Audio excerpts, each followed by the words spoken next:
On behalf of the West Virginia Public Education Collaborative and its partners, the High Tech Foundation, West Virginia University, Marshall University, Vantage Ventures, and the Claude Worthington Benedum Foundation, I'd like to welcome you to the third annual Focus Forward Beyond the Cloud, Part 2. The goal of Focus Forward is to bring together business, government, and education leaders to explore forward-thinking ideas and discuss how we can be adapting our economy in West Virginia to strengthen our workforce. Focus Forward also highlights the mission of the West Virginia Public Education Collaborative to connect the education pipeline to these economic and entrepreneurial activities. We began this series 3 years ago with addressing artificial intelligence and its impact on West Virginia's economy and education, followed by year 2 with the impact of the big data movement. Now, this year's Focus Forward builds on previous years to take us beyond the cloud. Many of you joined us on March 17th for a wonderful session, Focus Forward Beyond the Cloud Part 1. And we addressed how West Virginia can leverage these vast climate data sets through NOAA and create numerous opportunities to launch startups and develop new technologies in the private climate market. We're also very honored to have Brad Smith with us to talk about the educational impact of this movement. Today's Focus Forward Beyond the Cloud Part 2 is designed to further explore these entrepreneurial opportunities with real-life examples from our keynote and industry panelists who are currently using big data. And I think you'll find their presentations fascinating, as have I. In the second part of today's session, we'll learn hands-on about how to solve emerging challenges in the weather market, as well as problem solving in our everyday life through Marshall University's Intuit trained experts who will lead a design thinking workshop to help us hone our problem solving skills. It's now my pleasure to introduce Dr. Jerome Jerry Gilbert, the president of Marshall University, who will give opening remarks. Dr. Gilbert has a stellar record, as you all know, of academic excellence and higher education leadership. In addition, he has a really interesting background in the biomedical engineering field, and thus he has become known in our state and beyond as a builder. And I think this is a great title for him because he certainly built and grown Marshall University in size and enrollment, while also establishing numerous innovative programs through his collaborative and hands-on leadership style. Dr. Gilbert's been an amazing supporter of Focus Forward these past 3 years, and he's truly helped us build this initiative. So Dr. Gilbert, we're really honored that you're with us and look forward to your remarks.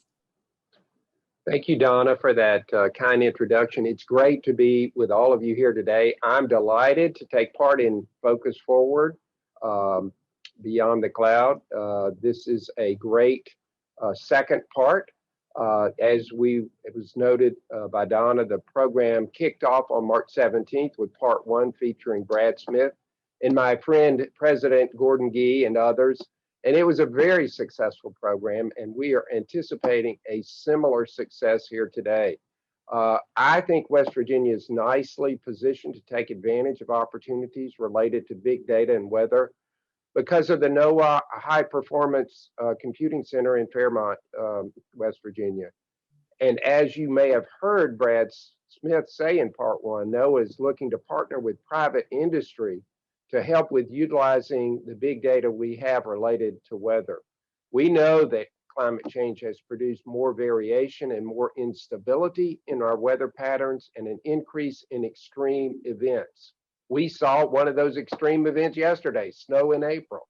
However, the good news is that we have more information and data collection than we have ever had. NOAA and private companies now have more and more sophisticated software, and they have artificial intelligence techniques used in weather prediction and advanced warnings of extreme weather events. Entrepreneurs are stepping up with startup companies related to weather, and this is going to be a major focus of today's sessions. We will be hearing from NOAA's acting chief scientist, Craig McLean, as he delivers the keynote address on startups related to utilizing weather data. Then we will have an industry panel to also talk about startups and the conditions that exist for entrepreneurial activity in the world of climate and weather data. This should be very exciting. And as you heard later, we will have a workshop on design thinking.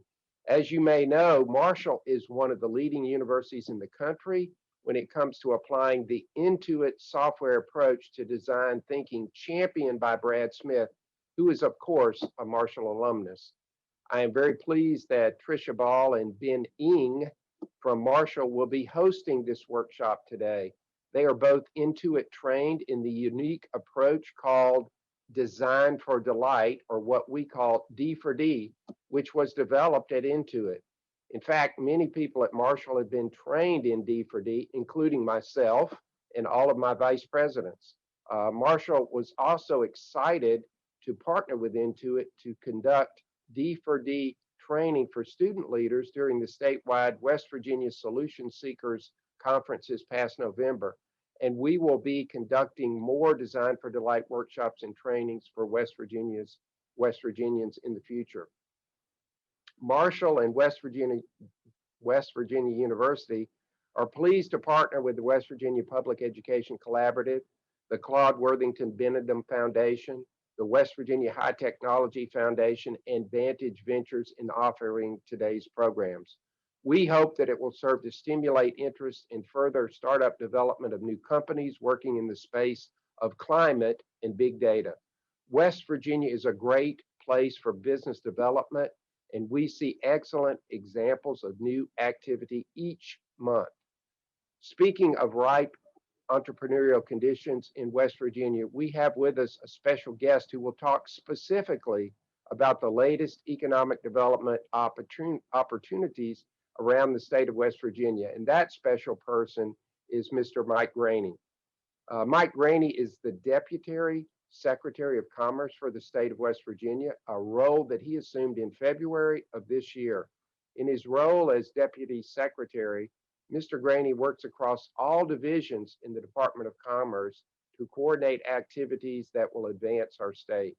Mr. Graney has an undergraduate and graduate degrees from the University of Virginia and has extensive career experience in the petroleum industry. He was appointed to the post of Executive Director of the West Virginia Development Association by Governor Jim Justice in 2018. Mike Graney is one of the hardest working individuals that I know. He is always accessible and he is a collaborator. Marshall truly appreciates all of his efforts and his long hours he regularly puts in to grow our state.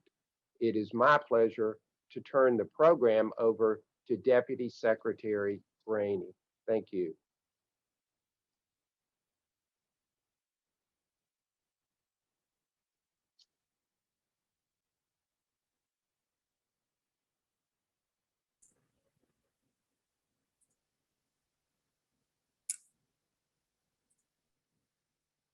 Thank you, Dr.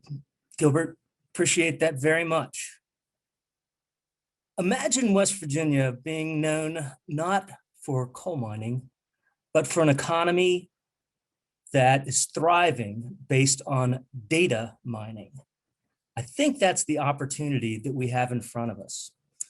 The NOAA operations at the I-79 Technology Park have helped position West Virginia for economic growth because it provides a co-location of high-performing computing and big data collection that's really, truly not found anywhere else in the nation.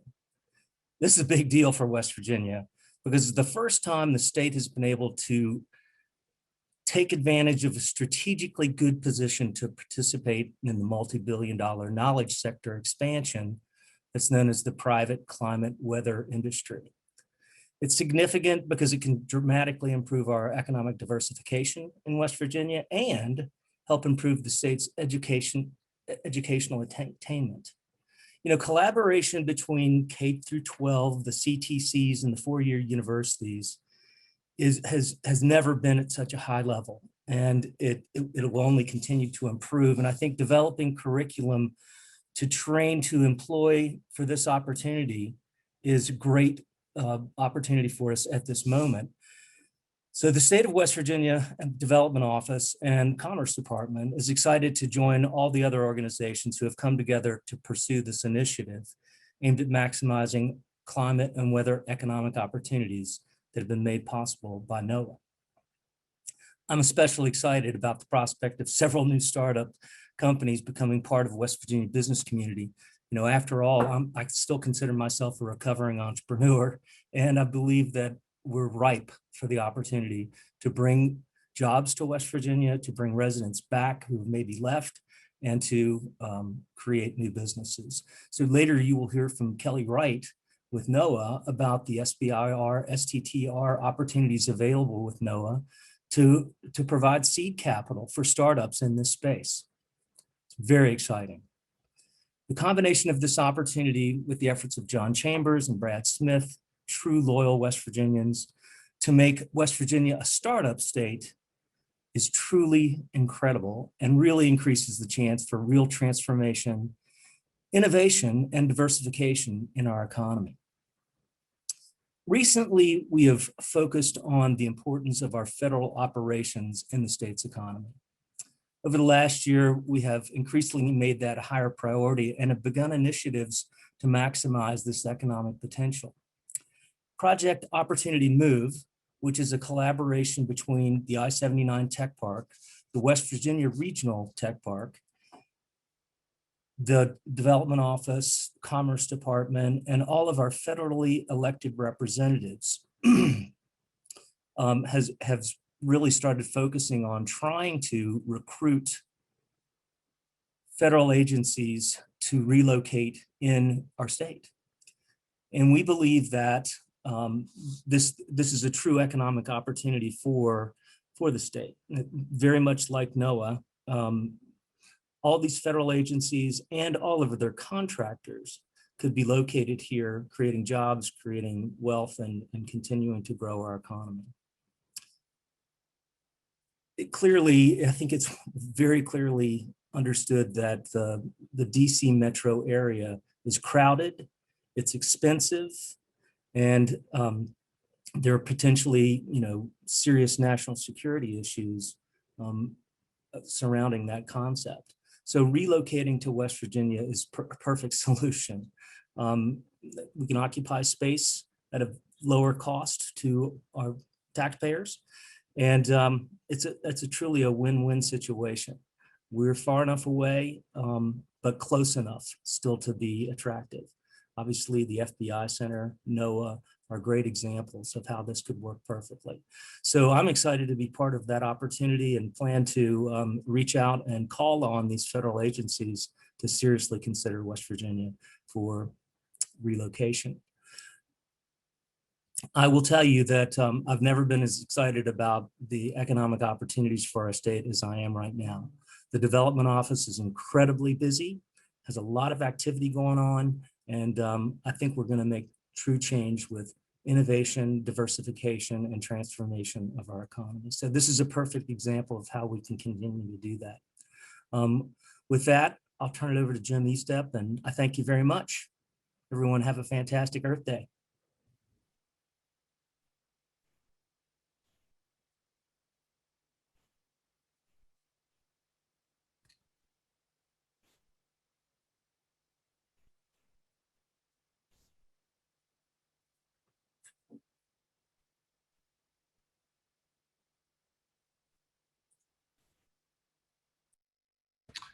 I don't know, Katie, I don't know if you can hear me, but Mike, thank you. My video, it doesn't seem to be working. So thank you, Mike, for those outstanding comments and that fantastic message. It really is and as President Gilbert said, you really are working very hard to make West Virginia better, and we all very much appreciate that. It's now my distinct pleasure to introduce Mr. Craig McLean. Craig is the Assistant Administrator for NOAA's Oceanic and Atmospheric Research Office. He is responsible for overseeing, directing, and implementing NOAA's research enterprise, including a network of research laboratories and the execution of NOAA programs, including the Climate Program, National Sea Grant College Program, and Ocean Exploration, just to name a few. Among a number of formal international engagements in science and technology, Mr. McLean serves as the U.S. representative to the Intergovernmental Oceanographic Commission and as a member of the World Meteorological Organization's Research Board. Mr. McLean has previously served in NOAA as acting Deputy Assistant Administrator of the National Ocean Service, was the founding director of OAR's Office of Ocean Exploration and Research, and served in uniform for nearly 25 years in NOAA's Commission Corps, attaining the rank of captain. Mr. McLean served aboard hydrographic, oceanographic, and fisheries research ships and was the first commanding officer of the NOAA ship Gordon Gunter. He led NOAA's innovation and planning for the Smithsonian Institution's Sant Ocean Hall and achieved a National Ocean Action Plan goal of securing a permanent dedicated ship for the National Ocean Exploration Program, the NOAA ship Okeanos Explorer. Craig is also an attorney and has practiced marine resource law for NOAA. He has been awarded the Department of Commerce Silver and Bronze Medals, the NOAA Corps Commendation Medal, and Special Achievement Medal. Most recently, he was awarded the Compass Distinguished Achievement Award from the Marine Technology Society. Mr. McLean is a fellow of the Explorers Club and of Marine Technology Society and a past president and chairman of the Sea Space Symposium. So it's my great pleasure to turn the screen over to Mr. McLean. Craig. Jim, thank you very much. Delighted to have you introduce me. I appreciate it, and thank you for that very kind introduction. One reaches a point in a career where you realize that the obligation is to create opportunities, and it's an advancement opportunity that we're here to talk about today. And I think the community in West Virginia and those communities, states, even surrounding West Virginia, provide a great opportunity for a technology hub, for an ecosystem of innovation that can exist right in and around where we've established our home for our high performance computing in West Virginia. So being a fellow from New Jersey, kind of a North Jersey kid who grew up pretty close to New York, I've been delighted in those portions of West Virginia that I've been able to see. So I took a tour before addressing you on the internet in order to see that as West Virginia is clearly beautiful, as the sportsmen and outdoor activities are clearly evident, I went from a website that had the top 5, then the top 10, then I found one with the top 250, but the best one I saw was the top 700 things to do and special attributes about West Virginia. And I'm excited about your state, and the excursions that I've taken into West Virginia have really shown me what I missed growing up in a semi-urban environment in the commuting belt to New York City. I love being able to travel out to Fairmont when it's time for us to make what seems to be an annual journey for most senior leaders in NOAA to go out and visit the site, tour the site, understand the site. And what strikes me is what capacity we have at that site and where we can indeed grow. So it's exciting for me to be here to address you and try and give you some degree of inspiration and insight into NOAA and what we might have available for this technology corridor and also for this ecosystem of innovation that awaits, even though it's already starting to build. But let's really put this thing in fast forward and see where we can go. So let me start with just my noting our pride from NOAA, and you'll hear more about this from other speakers, and you've heard more in the first session of Focus Forward. But our pride in our Hera machine, which is one of the top 500 high-performance computers in the world. I think it entered the market at about number 88 or thereabouts, and that's something that we're immensely proud of. We do desire more high-performance computing for the development of our models, our weather and our climate and other types of forecast models, but Hera is a very proud machine, and number 88 out of 500 is a pretty darn a good place to start. It's a Cray machine, and let me give you the specs. I'm sure many of you know this, but 45 million hours per month of computation are achieved by this machine. 63,000 cores.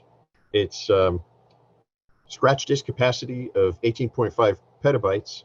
And the reason I'm pausing on this is because this technology set of numbers might impress you. And if it does, I hope you are duly impressed. But let me offer you another set of numbers, where we could talk about how many petaflops, how many core hours, how big the machine is, etc. But for the people we want to reach in this conversation, some of you may really get that and understand that and appreciate the size of that machine. But here's another number for you, $7 billion. That is the value of the aftermarket or post-NOAA treatment of NOAA acquired, which means taxpayer paid for, satellite imagery, computing models, forecasts, analyses, and records of weather. The aftermarket industry for weather is $7+ billion. And I gave a talk in a place of similar beauty as West Virginia, but in a different environment. I was in Bermuda at a conference of reinsurers, and I was speaking about what may be the new normal for weather, which is an open question because as we've heard from the Deputy Secretary and also from President Gilbert, the world around us is changing. And the weather patterns are changing as the Earth does in fact change with climate change and many other forcing functions, but principally our human impact has had a cost on the predictability of our environment. But as I was talking about what this new weather normal might be, I talked about $700+ billion. And I thought I was doing rather well. And I sat down, concluding my remarks, and I sat next to a gentleman who worked for one of the financial assessment companies. I'll leave you to wonder which one it was, but basically this is a company that provides a service of rating the economic viability of activities, the likes of bonds, the likes of notes, etc. And the gentleman leaned over to me and he said, "Sir, you are underselling yourself. The aftermarket weather value of $7 billion is about 100 times under what you're really contributing with your NOAA data and information." So he certainly had my attention at that point. And as we discussed it further, he explained to me how the evaluation of financial risk, the evaluation of climate exposure, which may just now be hitting the headlines here in the United States, but has been very richly discussed and implemented in Europe and in other communities. But looking at the risk to a financial investment because of what the future weather and climate environment may be, or as we ponder what infrastructure this nation shall undertake, recognizing that it's not necessarily the life duration of the bonds that might be generated to pay for infrastructure, a new bridge, new rails, new highways. It's more the question of how long is that infrastructure going to last and what kind of serviceability will it have in the future weather and climate environment that we're talking about now. So for example, in places like the Southwest in the United States, one could debate whether or not we're going to get more or less rain in what is already a generally dry area. And one might be inclined to say, well, we're a dry area, so we're going to reduce the diameter of the replacement storm sewer that we might need to install. That could seem like a well-informed decision, perhaps money saving to the citizens. But in reality, though it may be drier and may continue to get dry, the other half of that question is when it rains, how much is it going to rain? So with great irony, if you put too small of a storm sewer in place, believing that you're going to have less overall rainfall, without looking at what are the incidences, what are the extremes of that rainfall, and come to find that your perhaps 36-inch diameter storm sewer pipe is not going to be able to handle what should have been designed as a 72-inch diameter storm sewer pipe, because when it rains, it's going to rain like a son of a gun. Those are the things that we need to be looking at. Those are the quantifications that data analysis, the rich data record that we have through analysis, can be generating so that competent investments are made by the folks who need to be making those decisions and the people who are underwriting and underscoring the financial viability of those activities and those decisions. So my trip to Bermuda, while remarkably enjoyable, just as my trips to West Virginia and stirring places that I have found in your state, that I come to realize that there's a lot more for us to be considering rather than what may immediately be obvious to us or be the first order of appearance. And that's where I think the technology innovation of an innovation corridor or of an innovation ecosystem where parties of diverse disciplines can be coming together to exchange ideas, push ideas to each other, break the bounds of our traditional and historic communities of activity, where we understand that the physical scientists like to talk to physical scientists. The observing experts of weather information, climate information, ocean information like to talk to their own community. But to get these communities to bridge and talk to each other, that's the same experience that we have inside the science community that I think your innovation corridor or your innovation activity will be generating. And let me just liken that experience to something that I've seen in the ocean world, and I think it is very transferable. There's a concept in the ocean world of generating blue technology clusters. These clusters are very traditional in their definition. It's government, it's academia, and it's industry. And where they have succeeded, they've been described as a triple helix, if you will, noting the DNA molecule and the like. But this triple helix notion of government being one string, academia being a string, and industry being a string. I think you have that recipe in the West Virginia community, of course, with great academic institutions, an opportunity for more of industry and more of business to be building in and developing, perhaps creating and transforming the workforce to additional skills that can be acquired and joining this workforce in a renewed way. But what I find that is missing, and I would offer the inspiration for you to consider this, is that when you bring government together with academia, you already have a translational challenge of linguistic fortitude, being able to understand each other. Government speaks differently than science speaks. So you need a translator there. But let's not stop there. Let's add the complication to this question by saying, let's bring in innovators. Let's bring in business people. Let's bring in the key minds that know how to move a startup along, generate capital, and produce a product. That's another language. That's another mindset. That's another culture of folks. And where I have found these triple helix enterprises to work really well is when, if we want to use the likening triple helix and the DNA molecule as an example, we need some enzymes. We need some translators. We need some translational abilities to be able to let these communities talk and understand each other. Because by culture and by language, your first start is to maybe be put off. The other party didn't hear me. The other party didn't understand me. There are ways to get around that, and be thinking, please, about how do you bring that translation mechanism? How do you bring that facilitation mechanism? And often what I find, it's in the economic sciences. It's in the analytical sciences. So I'll go back to Deputy Secretary Graney and offer the notion that perhaps within the Department of Commerce of the state of West Virginia can be found those types of facilitators that really help and enable in the translation between academic speak, government speak, and the commercial sector, particularly innovators and startups. I think you get a very different dialect going on when you're talking about large corporations that are established, and then the innovators of the newfound technology and the real opportunities that are watching small little .coms grow up and become great providers of many services and information. So there's a notion for you to please ponder. Let me talk about, if I can, NOAA for just a moment. I think most folks might be somewhat familiar with NOAA, but if I could approach this in a general order of looking at our Earth and needing to understand our Earth, NOAA is responsible on a daily basis for answering 4 basic questions, although the Congress has been far more elegant in stating these questions to us. But I'll offer them in just a pretty leveled playing field understanding that I would use no matter what community I'm talking to, whether it's a scientific community or whether it's a governmental community or commercial. So the first question that NOAA is responsible for is, what's the weather going to be like tomorrow? And I know our weather folks take a lot of jibing and teasing and such if the forecast isn't exactly accurate.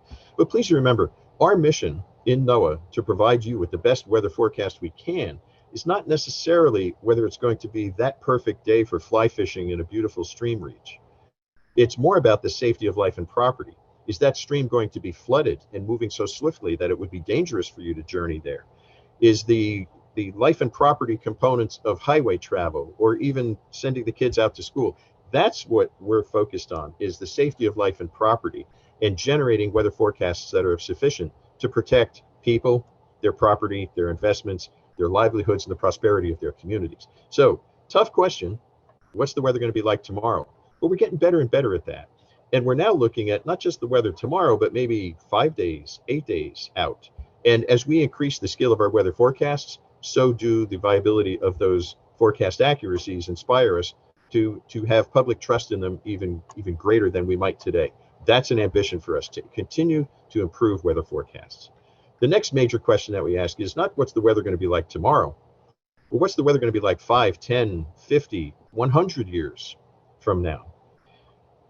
people generally stop caring about a future, social science tells us, when they can no longer relate to what that future state will be. So I could think of the lifetime of my grandchildren and have great emotion about the concern and express the need to understand what life they will live.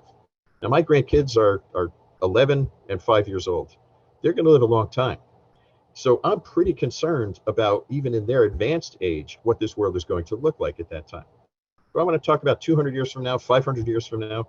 Well, we should plan ahead. And the person who plants a tree today may not enjoy the shade in their lifetime, but certainly in their children's lifetime. We need to be thinking and planning ahead. But in a more practical sense, in looking at infrastructure, in looking at the way that we build cities or communities or towns, and the way that we look at preserving what we know today to be our comfort in life because of the environment that we know today, and how much will that environment change? Will the fisheries that are currently off of New England or Alaska be moving farther north? We don't have to ask that question. It's already happening. And in fact, in the ocean side, the changes are happening faster, about 10 times faster, some estimate, than they are on land. So we are seeing those changes. You see them on land.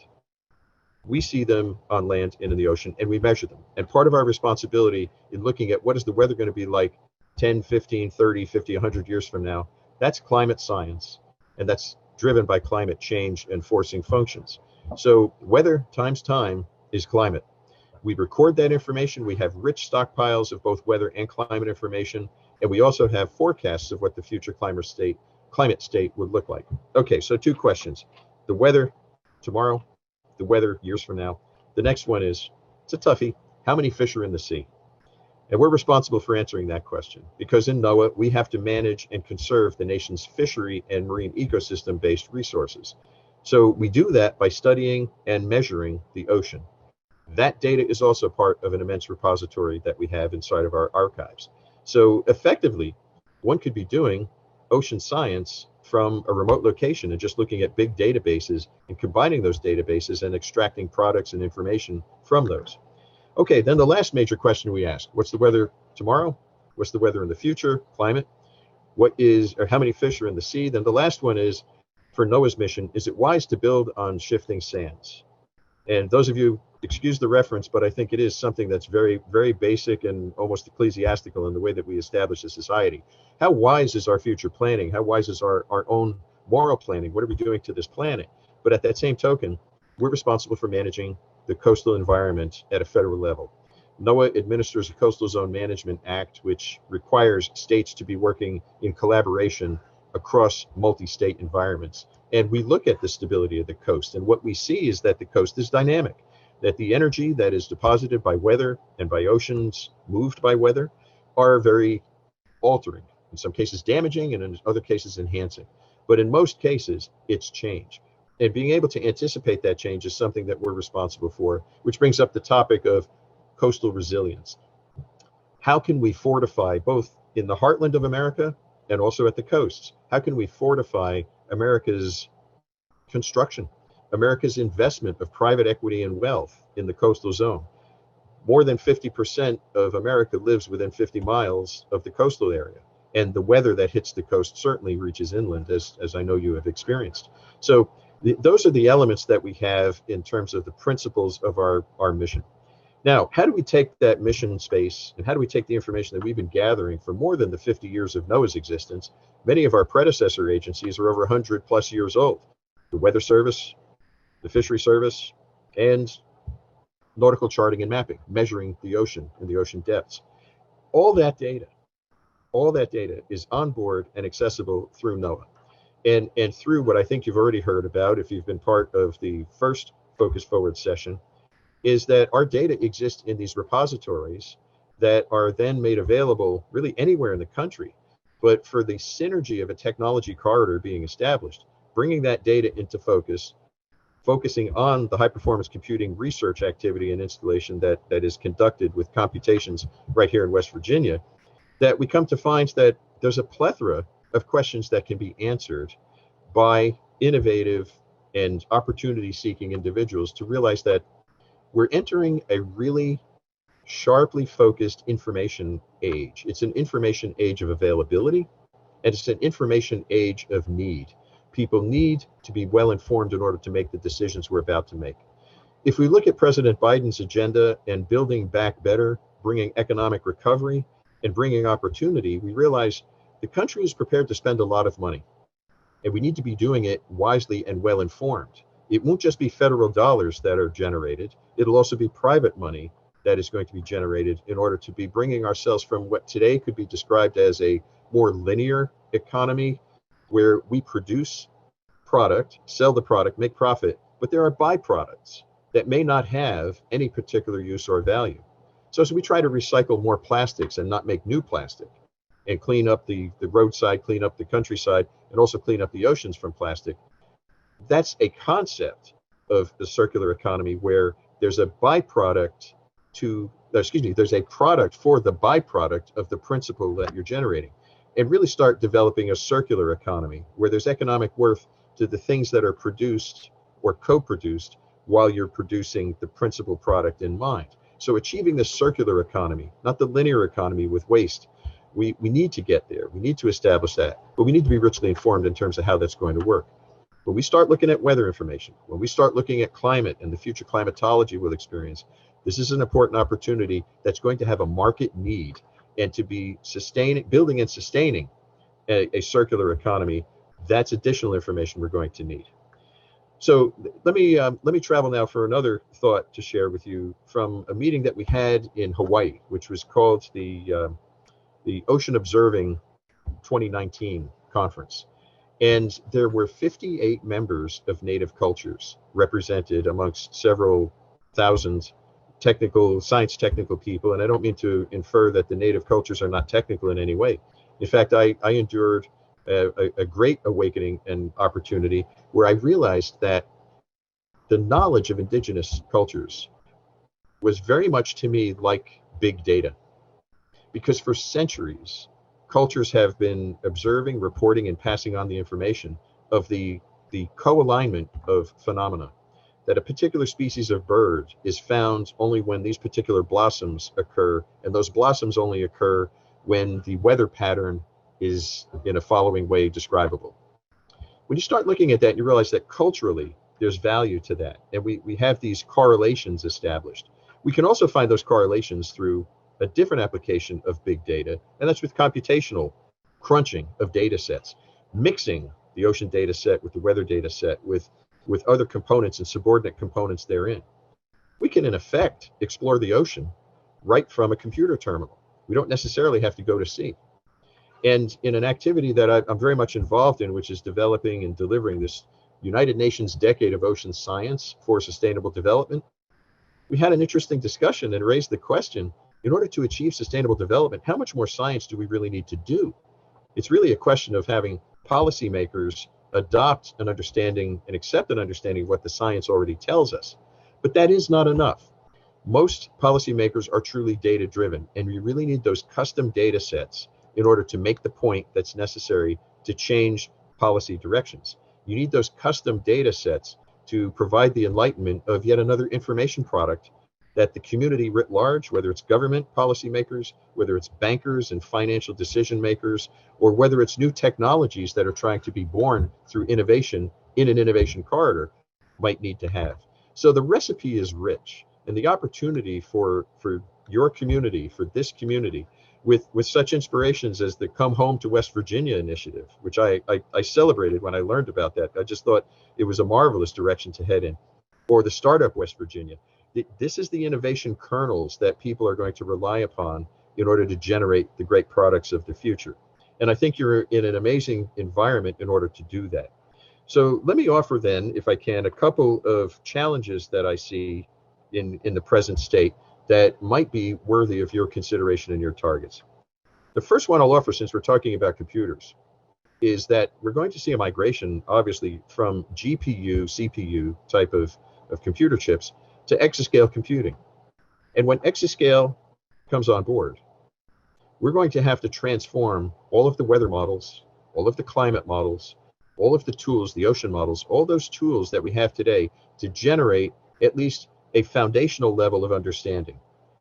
The weather products that then the Weather Channel or AccuWeather or others take up and then customize for a more localized application. All of that is going to need to be rewritten.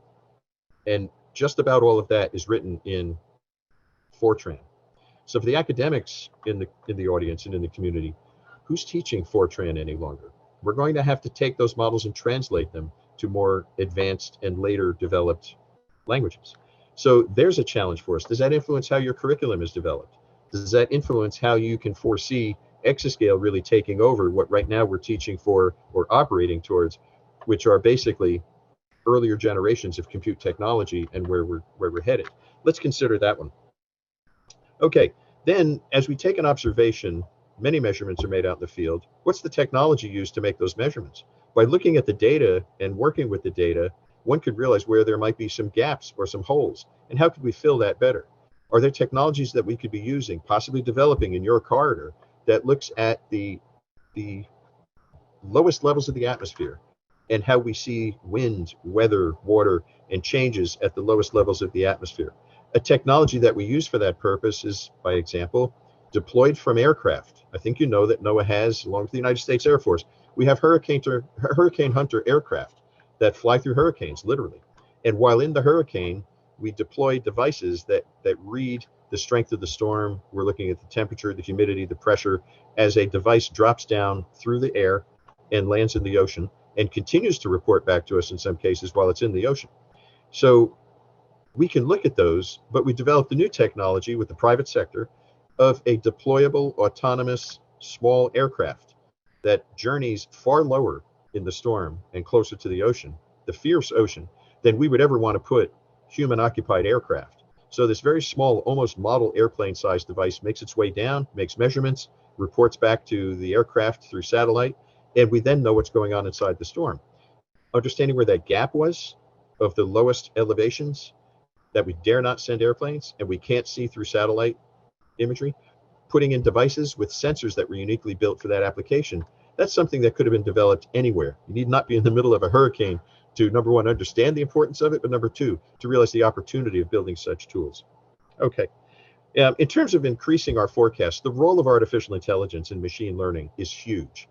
The human mind has human-generated intelligence, of course, and like a machine, we can learn and recognize patterns, but nowhere near as fast as computers can, or nowhere near the depth of reach to look back at those exigent examples that we might have forgotten about, but the computer would remember and be able to bring forward and provide an even enriched analysis and help speed up our analysis of weather forecasts and also, for example, climate futures. How do we look forward to the extremes in weather? I think, I believe it was the Deputy Secretary who mentioned the snowstorm here in April, getting snow in April. So these are extremes. How do we better forecast those extremes? The signals are in the weather. The signals of the weather are also in the ocean. In fact, I'm fond of reminding folks that if you like your 7-day weather forecast, thank an oceanographer. If you want your 2-day forecast, look at your state neighbors just to the west, and generally you have a good idea of what's coming. But if you want your 7+ day forecast or seasonal forecast, you have to look at the global ocean, and we do a lot of that. And all that ocean data, all those ocean measurements are available in NOAA. All the weather information, past and historic, is available in NOAA. And the certified climatologies, the climate data records that we use to base what is the normal. In fact, you might have seen the press report just yesterday where NOAA has announced an update on the normal weather patterns that we experience. Normal is changing as the world changes around us. There are opportunities to be doing this through such innovation corridors and be developing custom products that are useful to the banking, to the finance, to the mayors, to the governors, to the citizens and community groups and businesses that businesses themselves will need in order to prosper. If we look then also at the opportunity for cloud computing, and I think that was the focus of your first discussion, cloud can make available computation cycles with loaded data anywhere. And the big data project that NOAA has, which we pursue through Microsoft, through Google, and through, I'm blanking on our third partner, Microsoft, Google, I'll come up with it, just give me a moment, sorry. But we wind up with an opportunity for compute cycles to be provided for nominal expense, but the data is preloaded. We don't have the ability to be customizing the upload of data to every customer. And when I say customer, it's a scientist, or it's a business interest, or it's a lawyer trying to defend a case. We are taxed to be able to provide that in order to serve every information need that we have. So we generated the big data project where we upload some of our data. It's available to everyone anywhere, and you could be working with those data and not have to upload it each time an individual scientist has a question and has to get to those data sets and those databases.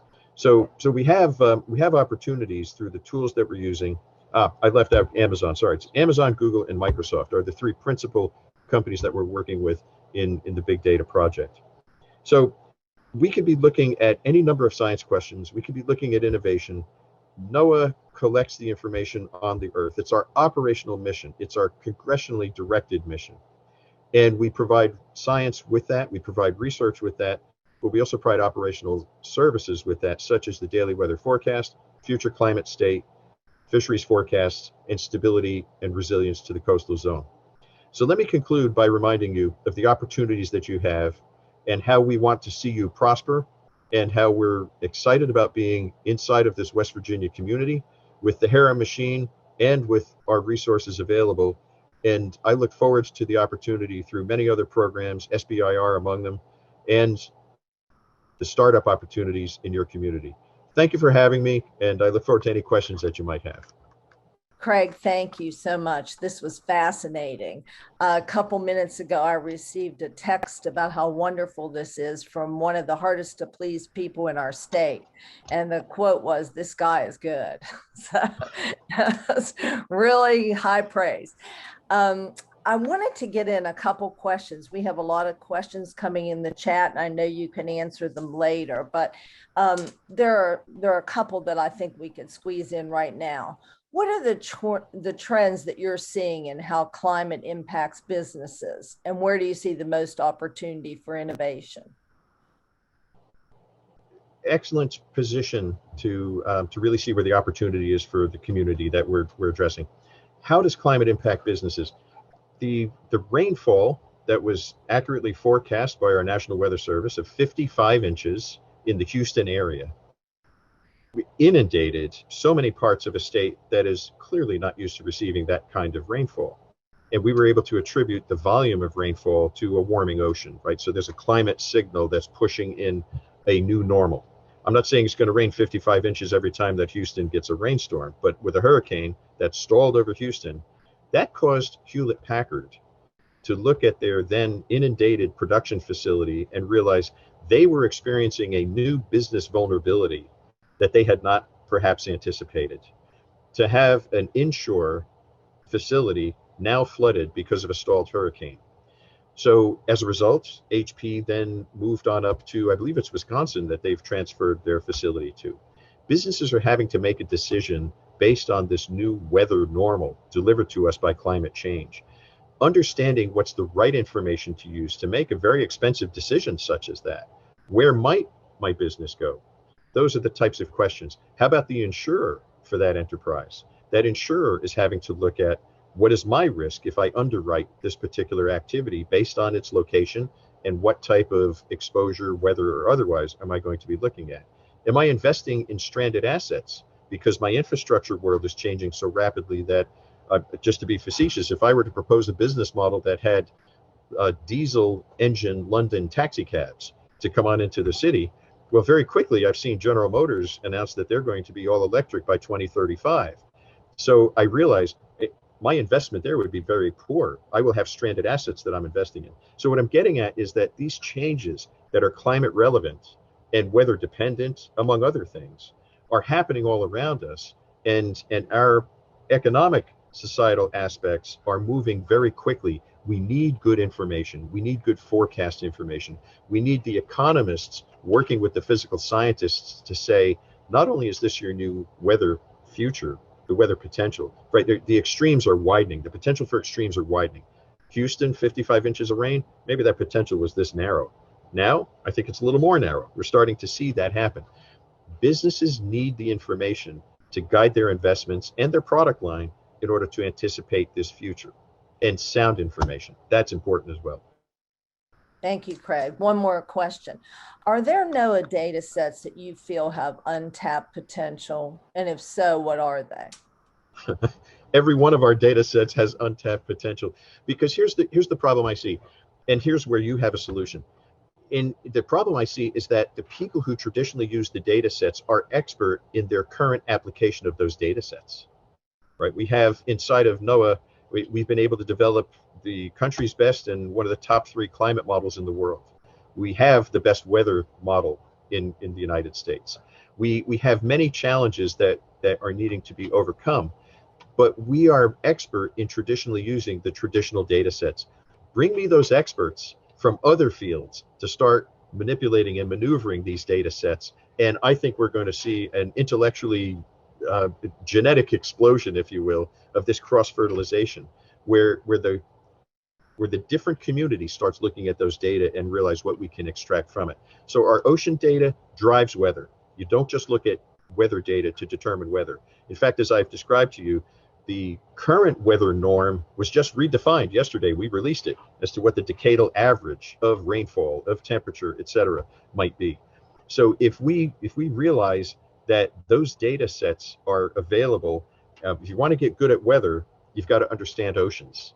And if you also want to get good at weather, you have to understand the global structure, not just the local. So bringing these data sets into confluence is really important. Climate data, weather data, ocean data, and once you tear into that, once you start diving into that, you see the multiple layers that could be serving to each inquiry that's made by category.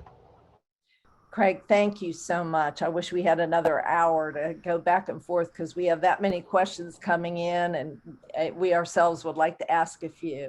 It's been fascinating, and I look, when you started out with the 4 questions that NOAA is responsible for answering, enormous responsibility, but you're up to the challenge. So thank you very much.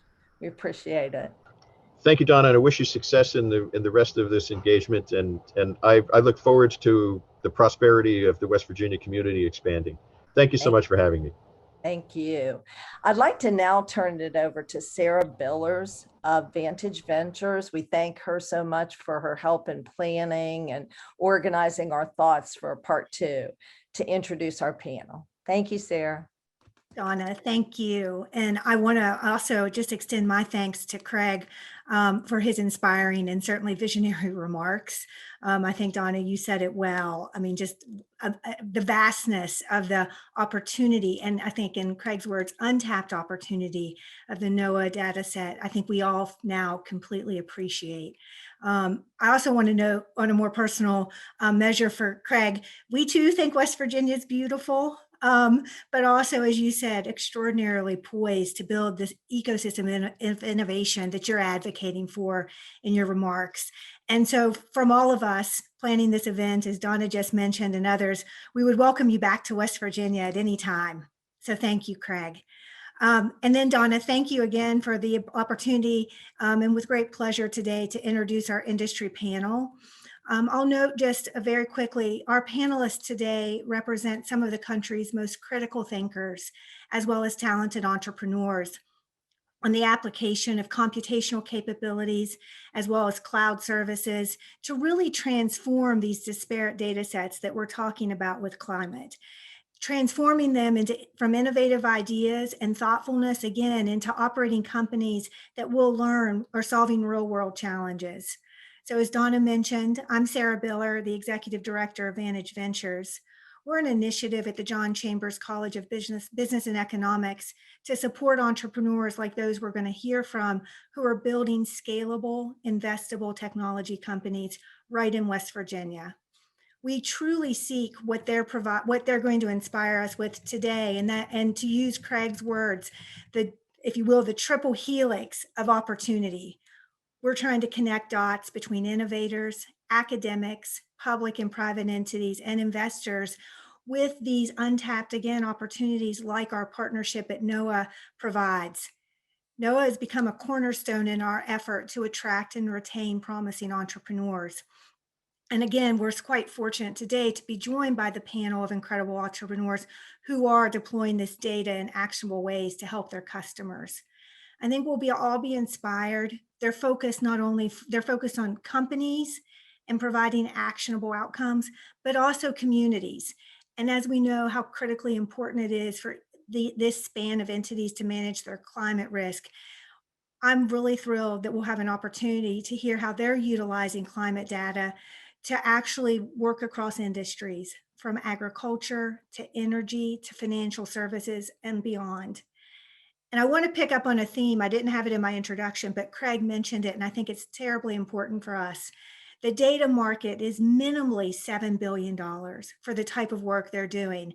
And we're seeing this type of data really trying to be ingested at the Fortune class company level, as well as at the startup level.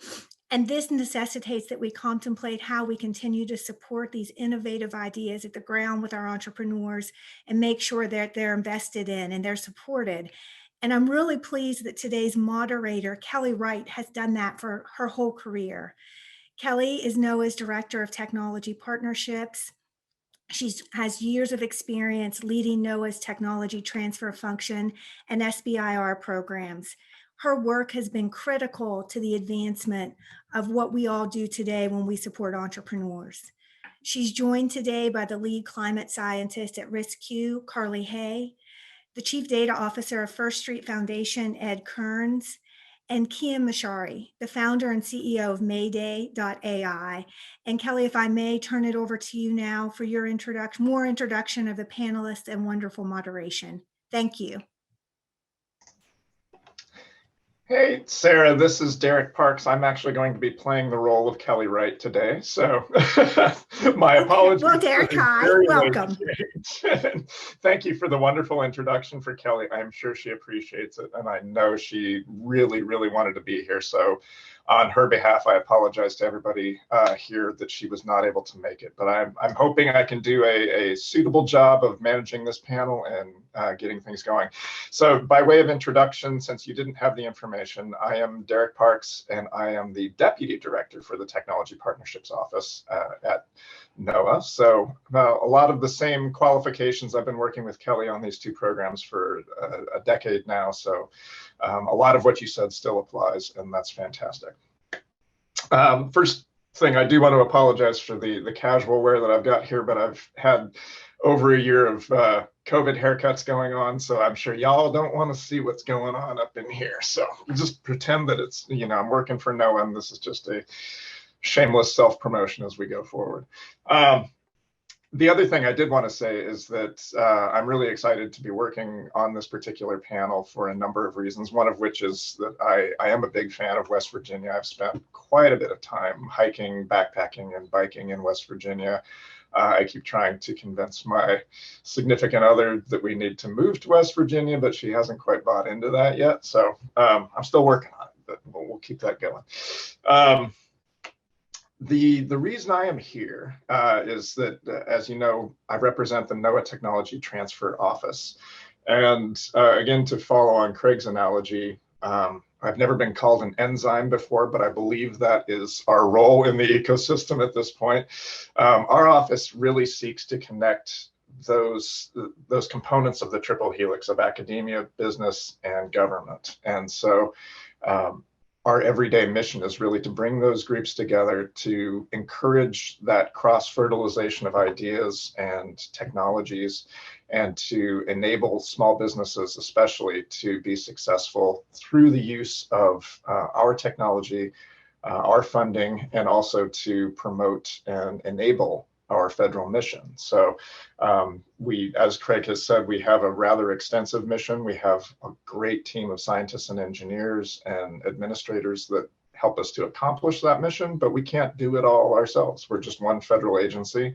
We need multiple federal agencies. We need academia, and we need the private sector to be all working in that same direction to face the challenges and address the challenges that we're going to have as a society moving forward. So that is the reason why we're here, and that is one of the prime drivers for this particular panel.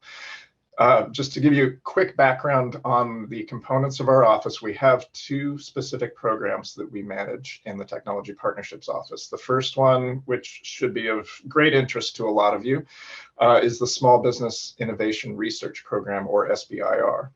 This is a grant program, and it's specifically dedicated to small businesses. So what we want to do is encourage small businesses to develop tools, services, products that are related to the NOAA mission that, again, can help towards the accomplishment of the NOAA mission. So we provide funding in two separate phases, two separate competitions to enable that. The first phase is $125,000, I believe, and that is enough to basically get you to write up your proposed plan for your project. And then if that proposal is successful and you make it into phase two, we grant up to $500,000 for the following 2 years to actually come up with a prototype for whatever it is that you're developing, your product or your service. Following the first two phases, those are the funded phases, we move into what's called phase three, and that's commercialization. That is really the key point for success and our key point for helping you move forward. Unfortunately, we don't have direct funding that we contribute to that, but we do have a commercialization assistance program. So we have a company that comes in and actually helps you if you're a new startup, an entrepreneur, or if you're for example, if you're a scientist and don't really know that much about business, this commercialization assistance program really gets you the basics that you need to know for customer discovery, product refinement, all of those components that take you from prototype that sits on your bench up to a commercial product that you're ready to market and sell. So that is something that we do offer through NOAA, and we're continuing to build our services related to the commercialization assistance program to really make sure that you as a company are successful with the funding that we have given you. That's the key thing. We want to make sure that you have commercial success out of the SBIR program. The second program that we work on in NOAA is technology transfer. And this is a little bit obscure, but Craig has mentioned it in many of his opening remarks. Anytime that we take a technology that we've developed in-house and move it out into the private sector, that's what we call technology transfer. That could be in the form of actually getting a patent and issuing licenses on a technology. It could be putting out publications generally on technologies with enough information that allows those technologies to be exploited. It could be delivering algorithms or software to companies to help them execute certain procedures and processes. Or, as we're looking at today, it can be the delivery of data in ways that are more systematic to allow small companies to have access to the data, to be able to compute, perform computations on the data, do all of these things that were only available to large companies in the past. But now, through the Big Data program, we're able to get those technologies out in a platform on the cloud that allows easy access. It allows relatively easy compute. All of these things for small companies. Before, you had to have huge infrastructure investments and capital available to be able to work on these data sets and do things that were meaningful. So it was really only open to large companies. Now it's open to small, single person, small companies, however, whatever your size is, through the Big Data program. And that's why I'm really, really excited about this panel, because this kind of shows you the end results of the thing that we've been working on for a number of years here, and the type of success that we can generate. So with that said, I'm going to go ahead and start introducing our panel and let them talk a little bit more. I should say before I move on that we will be answering questions in the future. My slides that were not really addressed specifically will be available for you to take a look at, and you can always contact us at techpartnerships.noaa.gov to ask any other questions. We will gladly speak to you. That is our job, and we're always happy to speak with small businesses. All right, so my first panelist that we have is Dr. Carling Hay from, I pronounce it RISC. Is it RISC or is it RISQ? Well, we'll take both. Risk, the first one, it's risk. Okay, yeah, that's what I thought. All right, so, no worries, that happens a lot. Dr. Hay is the lead climate scientist at Risk Incorporated. She holds a PhD in physics from the University of Toronto, and her expertise covers a broad range of disciplines, including atmospheric physics, statistical modeling, geophysics, climate change, and sea level rise, a lot of my favorite things to study, let me put it that way. Before joining the Risk team, Carling was an assistant professor in the Department of Earth and Environmental Sciences at Boston College. Her primary research focus has been leveraging statistical techniques to model sea level rise and variability, as well as the impact on human populations and built systems. And her work has been highlighted by the US Senate and gained media coverage in over 30 news outlets, including the New York Times, the BBC, and The Economist. So great background, Carling, and I will turn it over to you for your remarks. Great, thank you so much for having me. I'm just trying to share my screen here, if I can. Okay.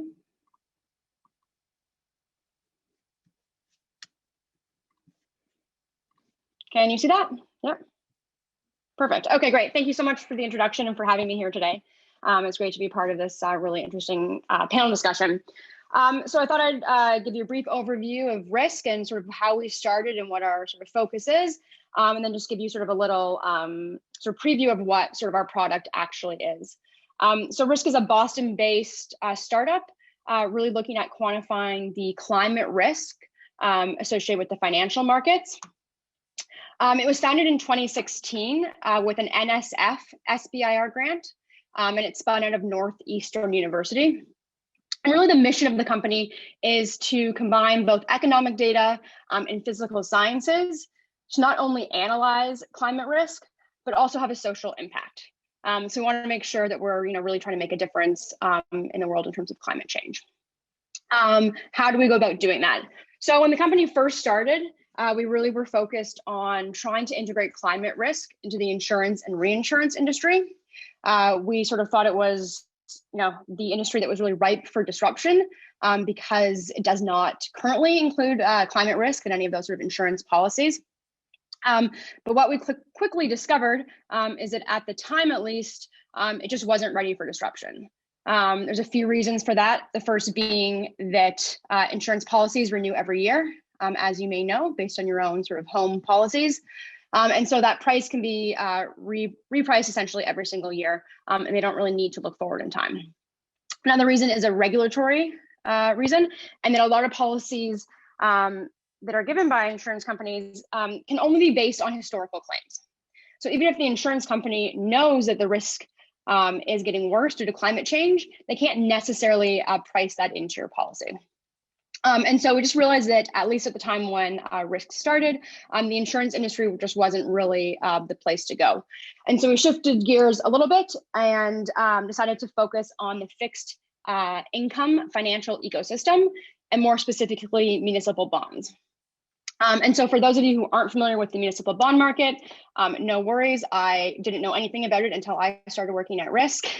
And essentially, the bond market is essentially the following. You have a city such as, let's say New York City, and they want to raise funds to do something like repair a bridge or build new roads. They will issue a bond to raise money. You can invest in that bond, and it has a maturity date of something like 5, 10, 15, even up to 30 years. So exactly the time frame that climate change is going to start to matter. What's also unique about the municipal bond market is any bond that is issued is associated with a physical piece of dirt, right? A city has a boundary associated with it. And within that city boundary, there are homes, there are commercial buildings, there are people that live and work there.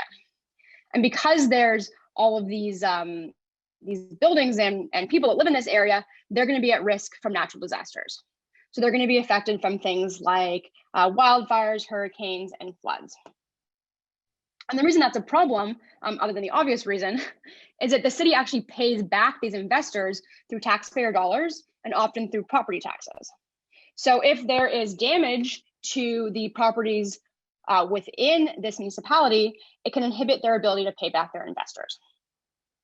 And so what the solution that risk brings to this market is really quantifying that risk to sort of that property value and to GDP within municipalities' boundaries due to present day hazards.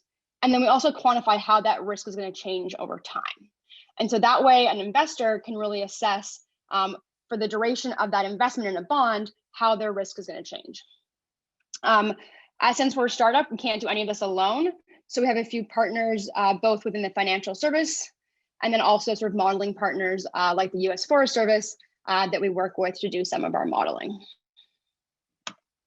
For those of you who are familiar with the catastrophe modeling industry, which is what happens in the insurance sector, we essentially are adapting sort of the catastrophe modeling approach, but with two key differences.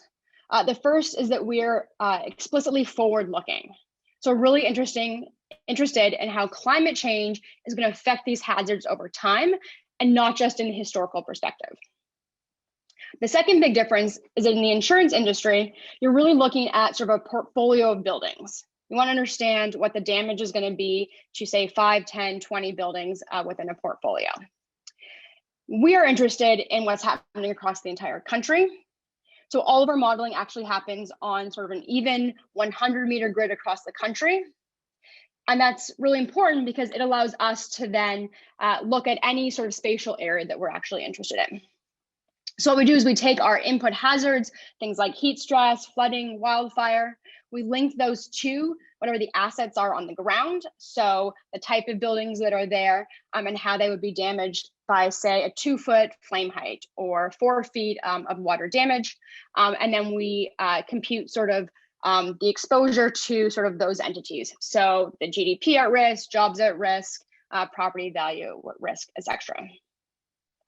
And so it's in those sort of physical models that we bring in all the NOAA data, NASA data, data from the US Geological Service. So any data that's out there that we can use, we bring in census data, sort of everything, so we can get sort of a complete picture of what's happening on the ground.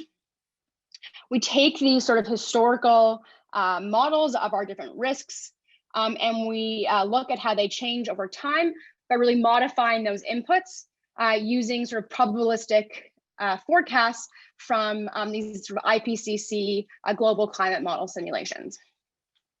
We then link those with that economic exposure on the ground, and that allows us to compute this sort of GDP at risk and property value at risk for any spatial region that's associated with a municipal bond in the US market. There's over 55,000 bonds currently in the US market, and so we map every single one of them and then accumulate and aggregate that risk over time. So what does that actually mean?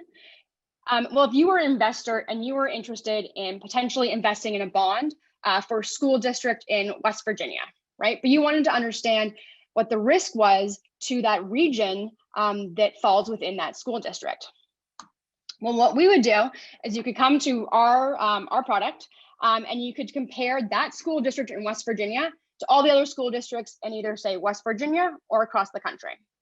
And you could look at sort of the length that you would invest in that bond, that maturity date, and understand what the cumulative risk would be over the length of that investment. So here we're looking in the map on the top right, we're looking at this sort of relative comparison of all the different school districts within West Virginia. We can compare them point by point and look at how the property value at risk and the GDP at risk compares between the individual districts. So you can get a better sense of the relative risk of that investment compared to a similar district that you're interested in.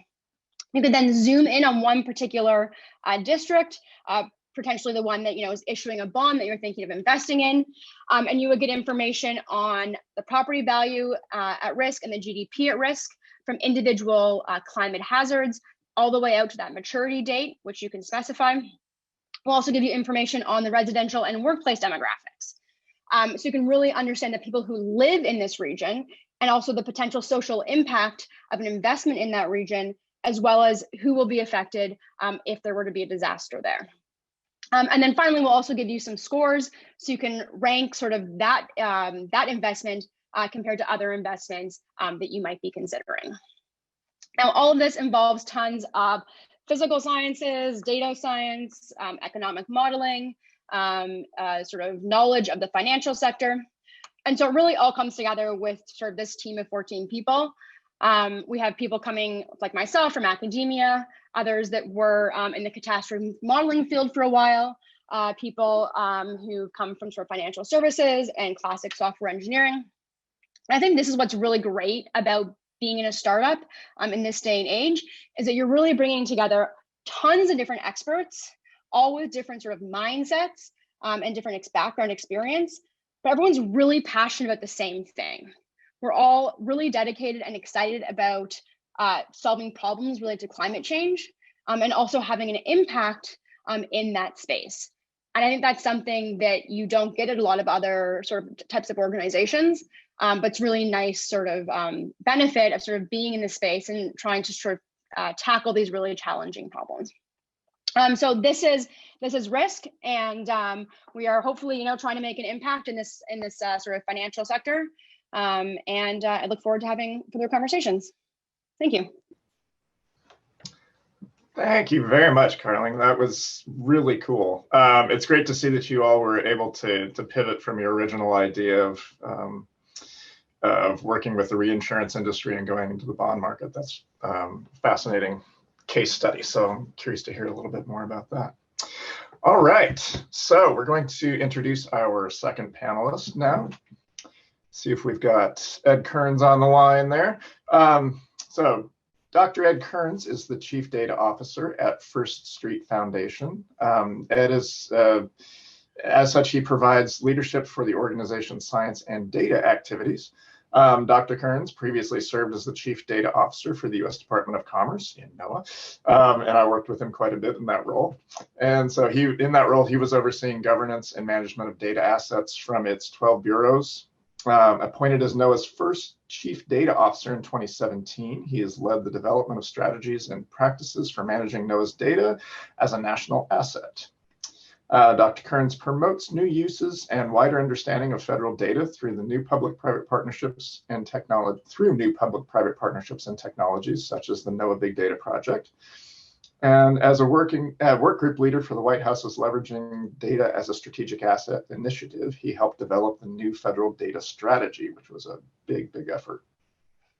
Previously, Dr. Kearns led climate data and archive activities for NOAA, guided Everglades restoration projects for the National Park Service, calibrated NASA satellite-based ocean data products, and developed ocean data systems as a professor at the University of Miami.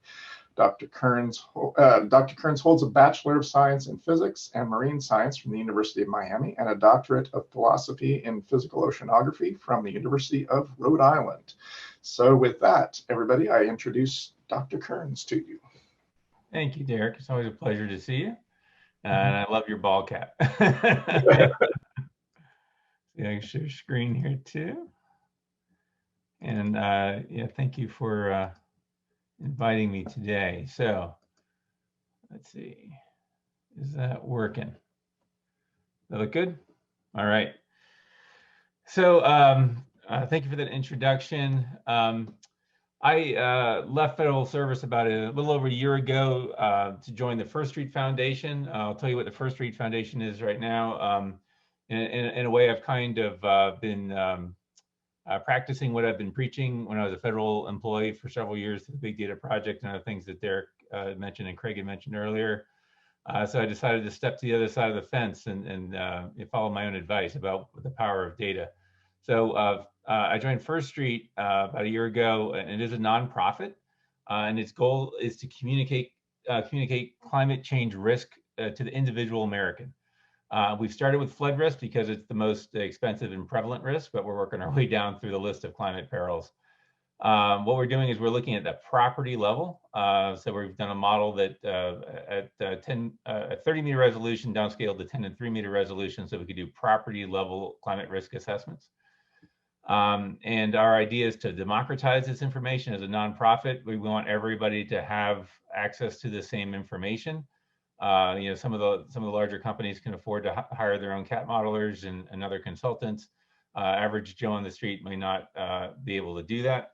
And our thought is to democratize this information so everybody can learn how to take action to respond to climate change that is coming at us fast.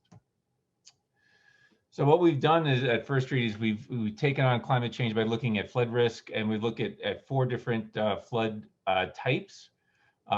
These types of flooding in this modeling effort is based upon open government data that you heard Craig and Derek describe from NOAA, also data from USGS, FEMA, and the US Corps of Engineers.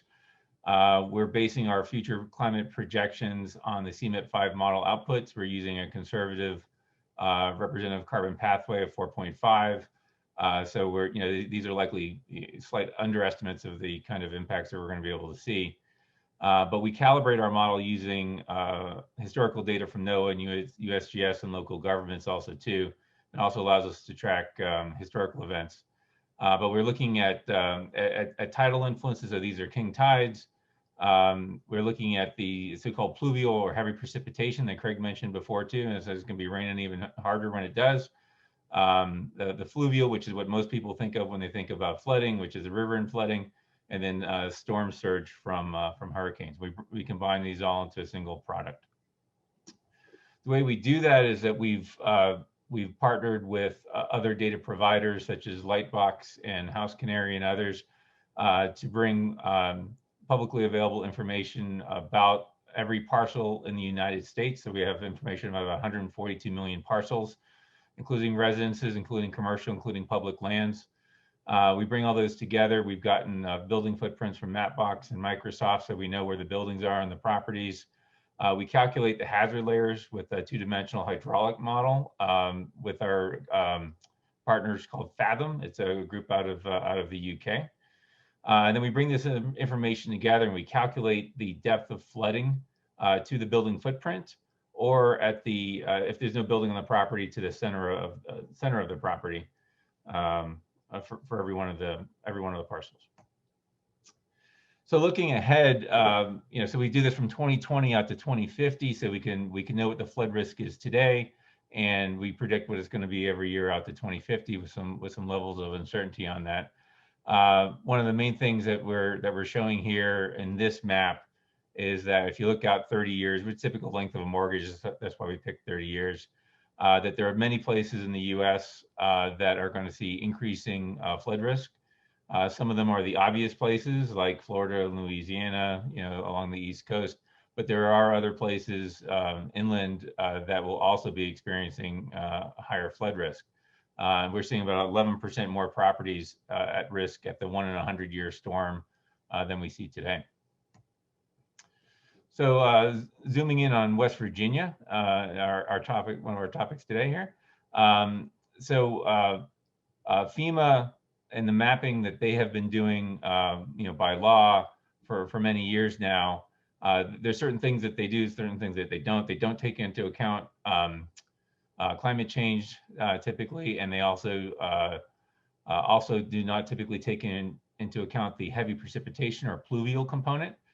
And in West Virginia, that is, as everybody that lives in West Virginia knows, is a very, very important component. When it rains like the Dickens, a lot of the streams and creeks in the valleys flood, and this is not necessarily reflected in the current FEMA flood maps.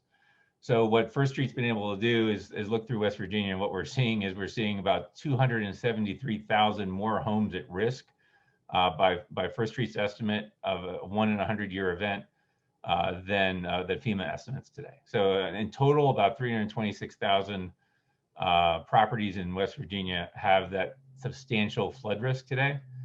And again, if you're going from the FEMA maps, you may not be aware of that.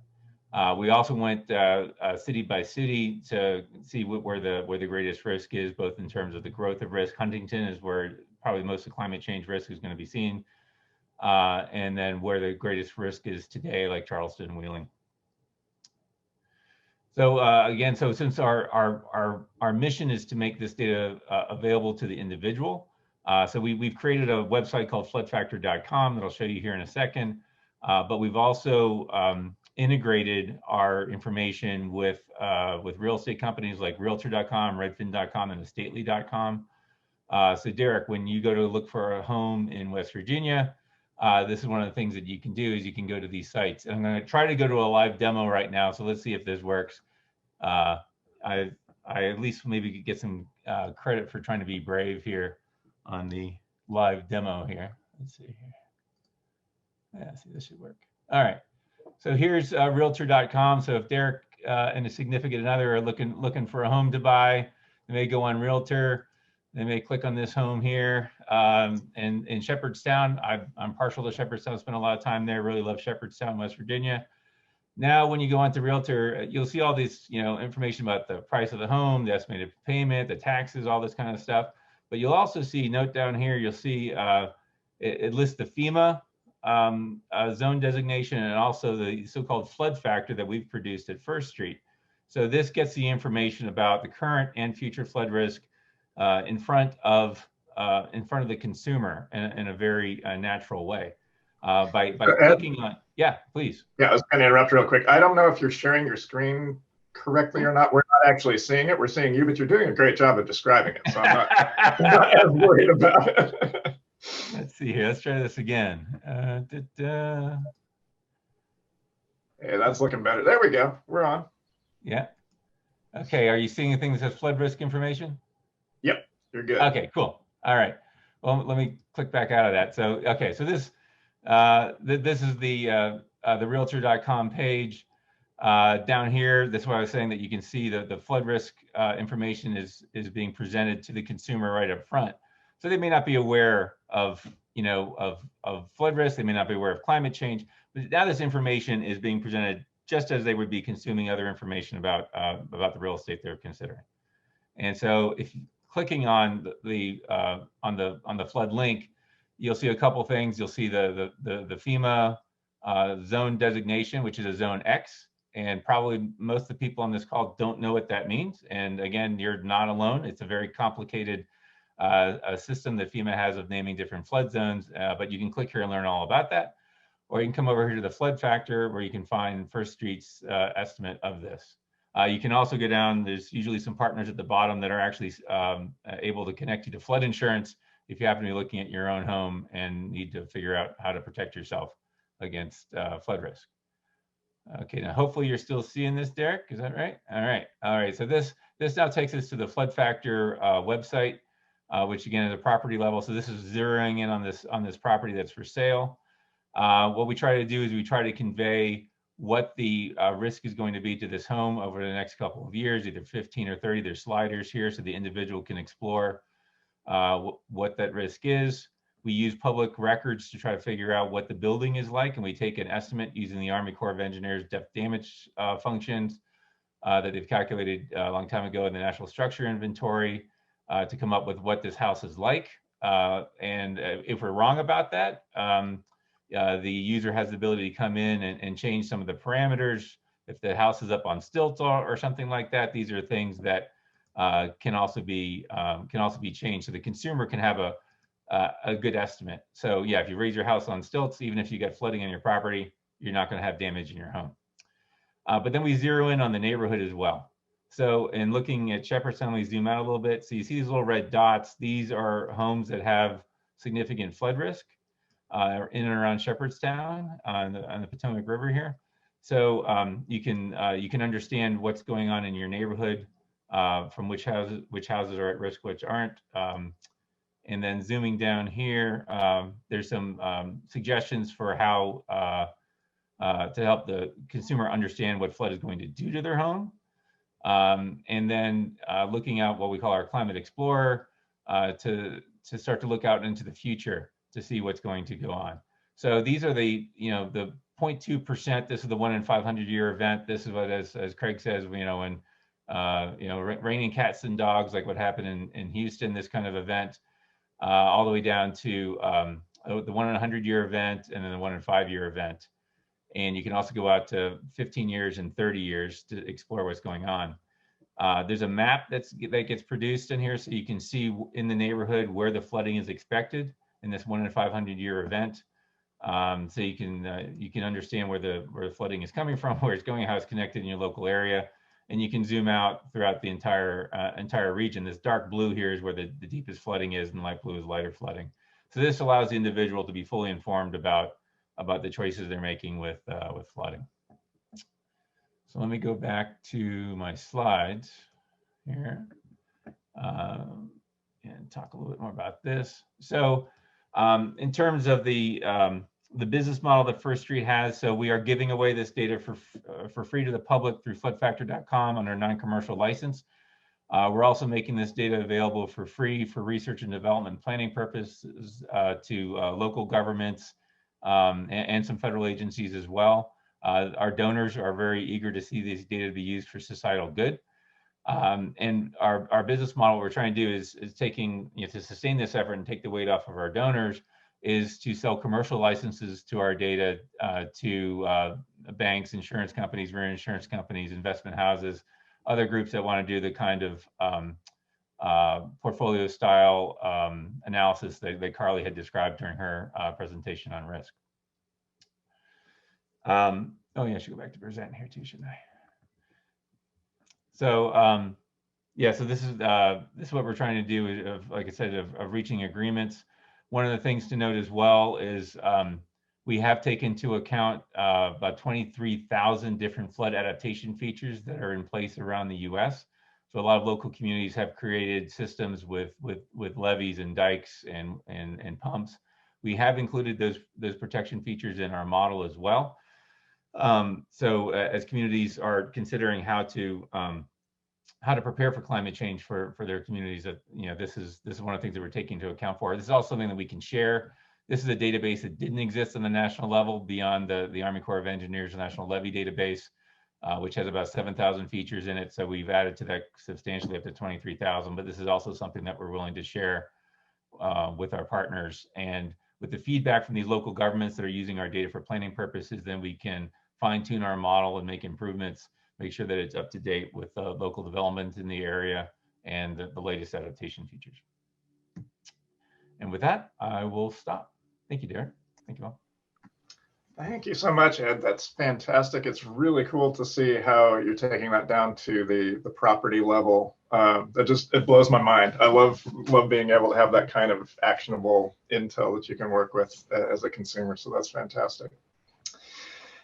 All right, so our next panelist that I have the pleasure of introducing is Kian Mirshahi. So Kian is the founder and CEO of Mayday AI, which is a company that I have had the pleasure to work with recently and have been really excited to hear about their progress. Kian is a seasoned business transformation innovation leader with over 15 years of global experience in various industries. He has held various leadership roles in companies such as RBC, City National Bank, General Electric, Accenture, Toshiba, Comfy Delgado, and D&H, Metz and Associates Consulting, Rogers, Belgacom, AT&T, Bell South, Assurant, Cablevision. This is a long list, Ken. Vodafone and TD Bank. Very impressive. I've worked for the Department of Commerce. So anyway, Kian has been recognized in many of his roles for outstanding leadership, team building, and transformative strategy. Kian holds a Bachelor of Science in Electrical Engineering with specialization in wireless communications from Queen's University in Kingston, Canada, and an MBA from the University of Toronto with a focus on strategy, disruptive innovation, and foresight. Kian is also a member of the American Meteorological Society and the IEEE, formerly Industrial Relations Chair at Queen's University. Former Industrial Relations Chair at Queen's University, pardon me. So with that introduction, very impressive background, Kian, take it away and tell us all about Mayday AI. Thank you very much. Can you hear me okay?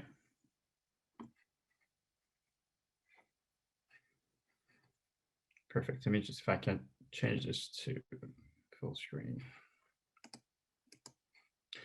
Okay, thanks for having me. Really excited to be here today in such a distinguished panel, and very excited to be sharing what started with NOAA, about a couple of years ago. You've probably heard me say this before many times. Without NOAA's big data program, Mayday AI would not be here today. And we can certainly dive into how this all started, Derek, and you know this better than anybody else.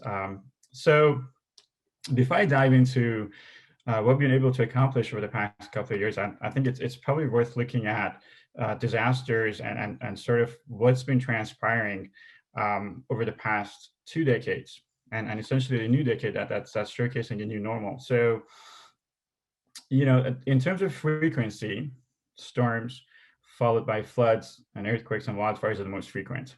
And as you can see, decade over decade, this has almost doubled in terms of frequency, and in terms of impact, it's become twice the size of what it used to be. So you're looking at trillion-dollar impacts over a decade, from 1980s to early 2000s, to almost $3 trillion. And this was still 2019. 2020, it has essentially broken all records. And this is without COVID. So 170 billion alone in 2020, some 100 million people affected, over 15,000 people dead, and some 400 disaster types reported. If you include COVID, you're looking at some 2 million. Some say the official numbers are probably close to 5 million if you look at all the consequences of it and what's being reported, and trillions of dollars in damage. So effectively, some are calling this a new normal. 2021 has already broken some of these records. In West Virginia, as you probably know, you have 20% more wildfires than what you had before. It is expected to have more flooding and a more severe season than last year. So it is becoming more of a pattern that, quite frankly, is not sustainable anymore. And why are we here? Why are we at this stage where climate change, as it's becoming more and more prominent and a part of our zeitgeist, has a lot to do with this? Certainly, this is pollution, air pollution, and what we're causing, and hypersolar activity. As we're learning more, our sun is going through a very active stage, which is affecting our ocean weather, which is affecting our space weather that we're learning about. That's affecting our climate.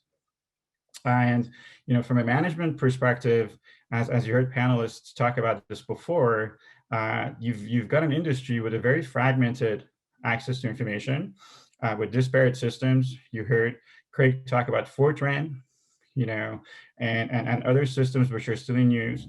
It is very inconsistent. And so effectively, the management becomes very challenging, and it's mostly reactionary. So the industries that are built around disaster management are industrial complexes that are dealing with after the fact, as opposed to focusing on prevention. And as you learn more, I started Mayday because I believe a lot of these big events are preventable. As much as we can control, they're preventable. And at the same time, you have these conflicting policies. You've got a global policy and where the direction should be. Then in the United States, which is a lot more prevalent, you've got federal versus state. I mean, you could literally break every state into two different countries if you looked at the federal and state policies.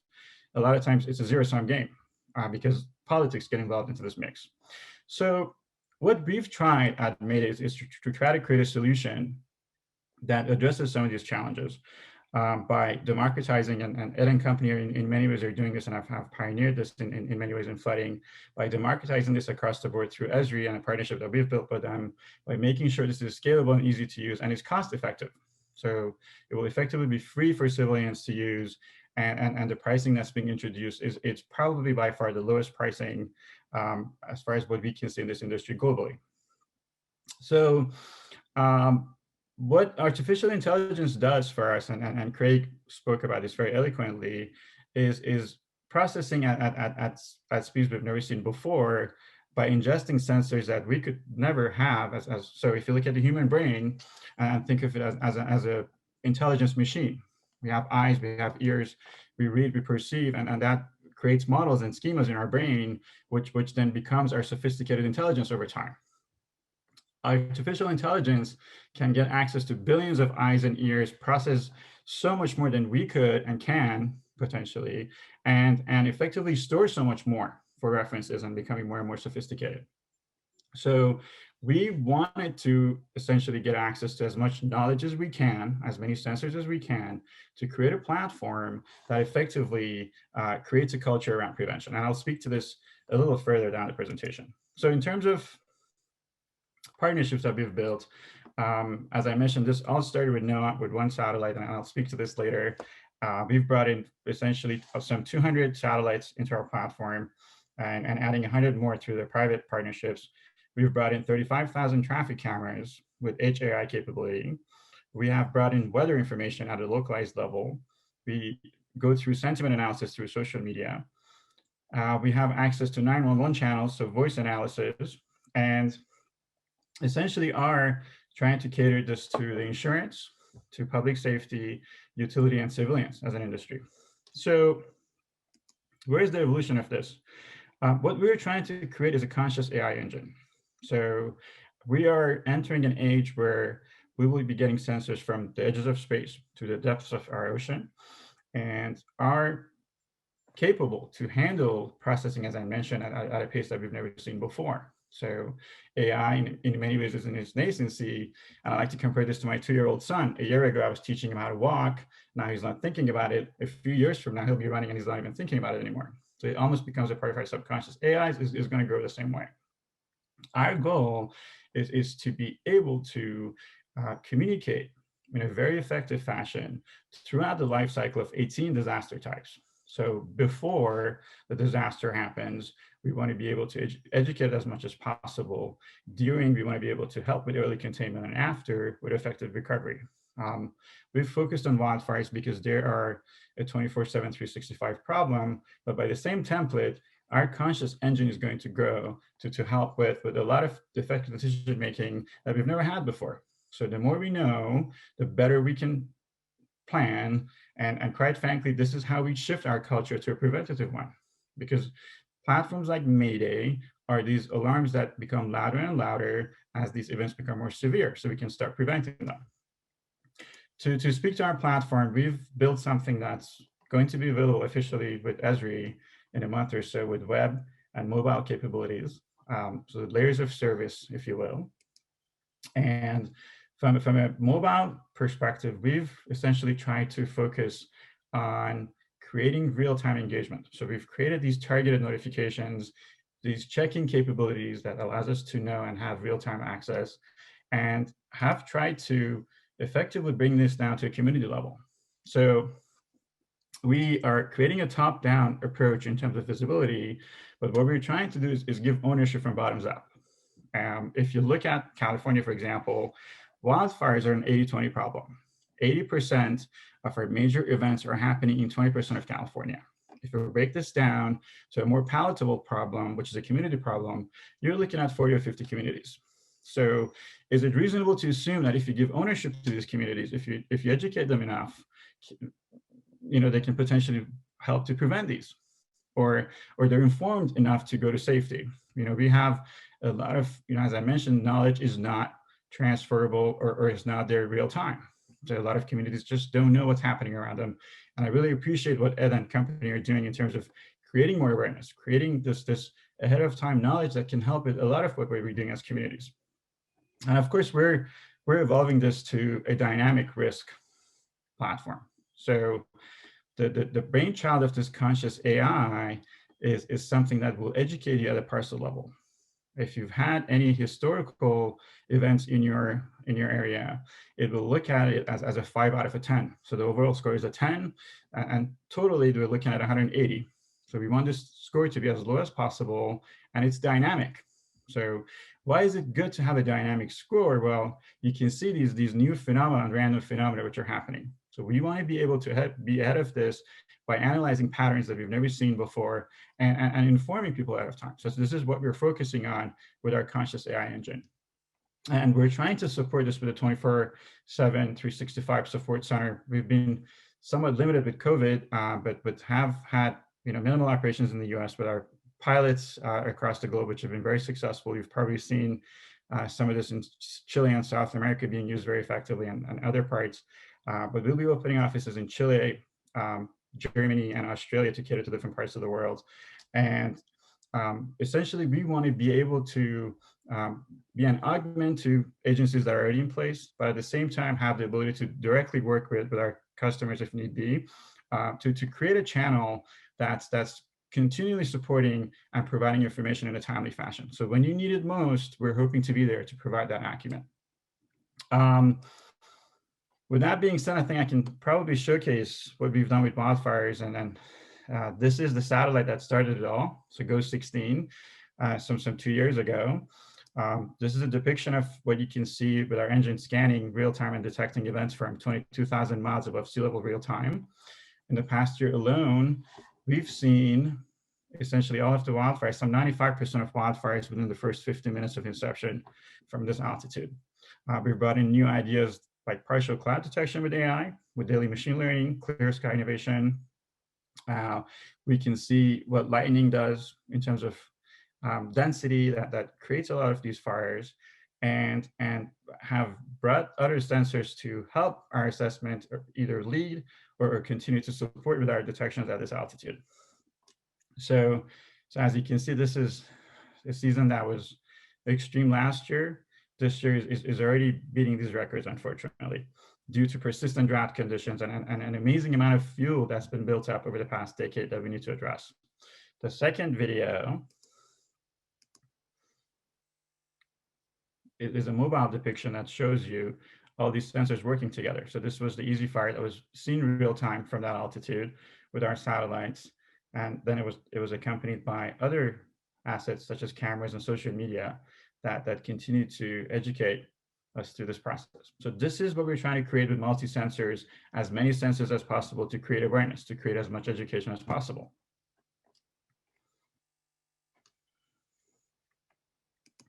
So in terms of our roadmap, as I mentioned, we've had great successes this year with COVID's limitations. We will be launching officially through Esri. What I'm very excited about is new products in flooding, real-time flooding. Can we detect flooding at that altitude? Yes, absolutely. And with other sensors complementing it, air pollution, real-time, and hurricane tracking from its early stages, where we can predict how this evolves into category 4 and 5, almost days before, with a lot more accuracy. So this is a game changer, in my opinion, that we're very excited to introduce to the global weather community and risk community. And as I mentioned, we want to continue to educate communities. So we're working with communities and understanding their nuances. We would like to give ownership to communities to handle this, which becomes a lot more efficient. And quite frankly, if they have ownership, it's a part of their heritage, it's a part of their pride, and allows them to continue to preserve this for the future generations, right? These nuances need to be considered. These nuances need to be a part of what we think of when it comes to community and resiliency planning. And we're hoping to provide a roadmap for that. 2022 is where you get to see essentially 18 disaster types being introduced by Mayday, and all our offices will hopefully being operational, with Australia opening in early parts of 2022, and a full-fledged dynamic mapping with our conscious AI. So with that being said, Derek, I'll pass it over to you, and I really appreciate this opportunity to talk about Mayday today.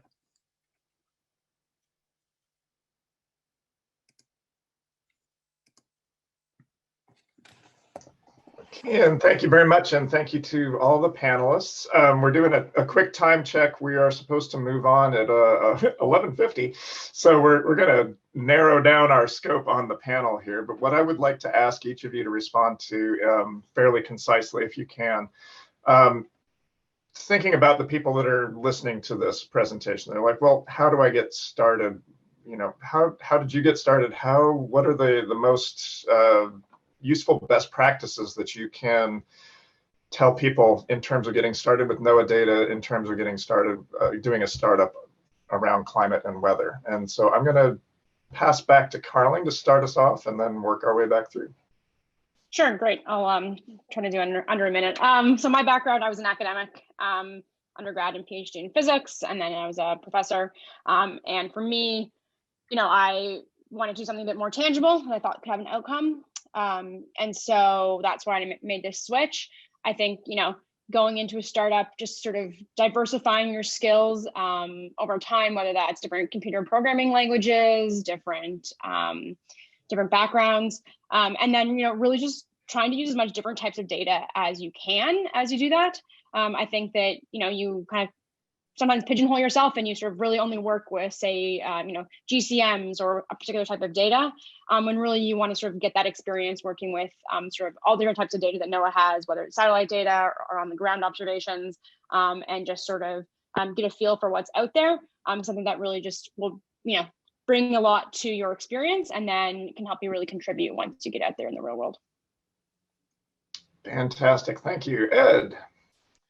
Yeah, I'd say, you know, understanding how to handle these large data sets, complex data sets, it is tricky, and it can be daunting. And I like to say, like, things like the Big Data Project that I'm a big fan of, obviously, having worked on that for years and seeing how it's helping so many people. But that kind of access is one of these, you know, necessary but insufficient conditions for success. You have to understand the data.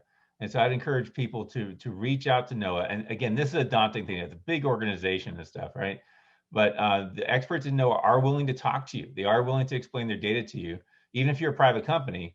The upshot is whatever they say to you, they would say to anybody else too, right? So they can't give you, specialized advice that they're not going to give to Kean or Carly or myself. They'll give the same advice to whoever asks them. So go ahead and ask them. Because that's the biggest hurdle to overcome, is that that understanding of those data sets that are available. Thank you, Ed. And last, Kean. Yeah, I would certainly echo the same sentiments. We're entering a world where data is going to be a new currency, many sensors. So we need to understand the language of data. But in terms of computer languages, Python is becoming a lot more prominent and easy to use. So with up and coming students, I would highly encourage you to take on simple Python programming to understand how to manipulate data, even if it's just a hobby, because at some point in your careers, you'll be using data. And being able to understand data really helps you make better decisions in a world that will be very digital and very dependent on data. Thank you very much. And it looks like we may have a 1-minute question from the audience, if we can ask you all to address this. Challenges of providing relief to those in disasters. We can predict weather and some of these risks, but what can be done to protect those in vulnerable environments? So Kean, I'll have you start off with that since you're talking. Certainly, and this goes back to education. We know what the historical aspects are, so we can start with those vulnerable communities first. We need to think about the wildfire season in the winter, not spring. And winter typically tells you what the wildfire season looks like. So being ahead of this, being able to educate in different languages, there's a lot of times language barriers in our communities, different cultures that we need to understand to prevent these and essentially showcase where folks can go to prevent, but in case there's an event, where are the community centers that they can go to? Where are the evacuation centers? Where are the evacuation routes? So there's a lot of this knowledge that can be brought to our communities ahead of time. And this is something that needs to be done proactively. So Ed and Carling, do you have anything you want to add to that? I'm kind of throwing it to both of you at the same time. Yeah, I guess I would say I think this topic of environmental justice is something that's really important. That's really sort of coming to the spotlight these days, which is really important. A lot of the people who are most at risk and vulnerable are underserved communities and minority communities. And so one of the things that we're working on is sort of being able to really understand who those communities are and where they exist and what their risks are, and then making sure that communities and municipalities, when they're going to to implement adaptation and mitigation techniques, that they're incorporating that sort of environmental justice and understanding who the most vulnerable are, to make sure that they're prioritizing those communities as they plan their adaptation. Yeah, fantastic. And last word for you. Yeah, I totally agree with Carly. And yeah, we've been doing economic analysis on top of the data that we've been able to produce to show where the greatest losses are, where real estate markets are moving the most right now. And it's not necessarily what we would assume. A lot of times that higher frequency flooding, those areas that, with king tides and such, that's where we're seeing real estate prices sagging the most or not appreciating the most. A lot of those are poorer communities. They don't realize they're at risk. And there are a number of organizations that could help those communities either protect their individual homes or do community-wide adaptation, which are big investments. But these are the kind of efforts that these communities need to prepare for the future. Fantastic. Well, thank you all very much, Carling Hay, Ed Kearns, Kean Mirshahi. This was a fantastic panel, very informative. For the audience members, I believe we've gathered all the questions, and we're going to be sending those out for answers in due time. So don't worry that you've been ignored. And now I'm going to turn it over to Brad Price. Thank you again, everybody, for your time. Thank you. Thanks very much. Happy Earth Day, everybody. I'm Brad Price. I'm an assistant professor at the John Chambers College of Business and Economics. My background is statistics, machine learning, and I teach it in our business data analytics program. And I just want to say how awesome all the speakers have been today. Just hearing everything from, Craig talking about what NOAA does, hearing the Deputy Secretary talk about what a great place West Virginia is to come and do business and all the opportunities we have here. And then hearing our panelists and the just amazing thing they're working on every day, just how you can make it tangible. How can you take the NOAA data that we already have access to and make it tangible? You know, my big takeaways from today, thinking about it from a student perspective, an educator perspective, and a researcher perspective. From a student perspective, they laid out why you want to be in West Virginia, why you want to stay in West Virginia, but also what all opportunities are available to you through the NOAA data. What can you work on? What can you see? The panelists we just had, they described what tools, what technologies, what skill sets do you need to enter that workforce. The other thing that I heard, especially from a student perspective, was how cross-disciplinary these areas are, how they need translators for data and economic analysis, how they need the scientists, how you need people who can do business development to come together and generate, to actually produce a result that matters. I won't say a result that matters, but a result that can be revenue generating. So it's just outstanding to hear. It's outstanding to think about. From an educator perspective, one of the things I'm taking away from this is how I can use this data and use these tools and technology in my classes to help explain to students. You know, one of the things I'm seeing, especially from our panelists there, are the outstanding visuals they're presenting. So how do we talk about, you know, data to students, and how can we help decision makers? You know, one of the things I talk about to every student I have is how do you make decisions with data? I think these platforms are an outstanding place to show, hey, look, this is actionable decision maker to a stakeholder, whether it's somebody looking to buy a house, whether it's, you know, a municipality, whether it's disaster planning. I think these are really important things to kind of show our students what can be done there. But I also think the data sets that NOAA has available and have been made public give our students a playground. It gives them some place to go develop and create and bring their expertise in. You know, one of the things I love teaching about teaching at the John Chambers College of Business and Economics is I've got students from all over the university, but I get students who major in accounting and supply chain and finance. So they're bringing those different perspectives together. And when we give them the skills in data analytics, they're able to really grow. They're able to really show something that maybe nobody else has thought of. So being able to take those skill sets and be innovative with them, that's something as an instructor I'll take. But then from a research perspective, I go back to the cross-disciplinary ideas. You know, if there's anything we've learned in COVID, if there's anything we've learned over the past year and a half, I guess, is how different or how great ideas can come from anywhere. And I think one that speaks to West Virginia, that we have talent here, we have resources here, and we have capability here. But it's also, we have some outstanding researchers across the university and the college, and we have these networks that expand even beyond the college themselves and the university themselves. So we're able to really work together to kind of bring innovative ideas. So that's kind of the thing. And I'd be amiss if I didn't say, you know, all of these things sound great, but one of the things I also took away is they can be done from anywhere on the planet. They can be done from anywhere. And one of the things I would suggest everybody look at who's listening today is the Ascend WV program. The opportunity to come to do remote work in West Virginia, to bring a startup to West Virginia. You know, Sarah Biller does an amazing job of Vantage Ventures. There's a lot of other incubators that do extremely well. But I just want to thank everybody, all of our panelists, our keynote, and certainly the planning team that we had here today that was behind Focus Forward did a masterful job. And really can't thank all of you who participated enough. I could see as the time went on that our attendance was increasing all the time.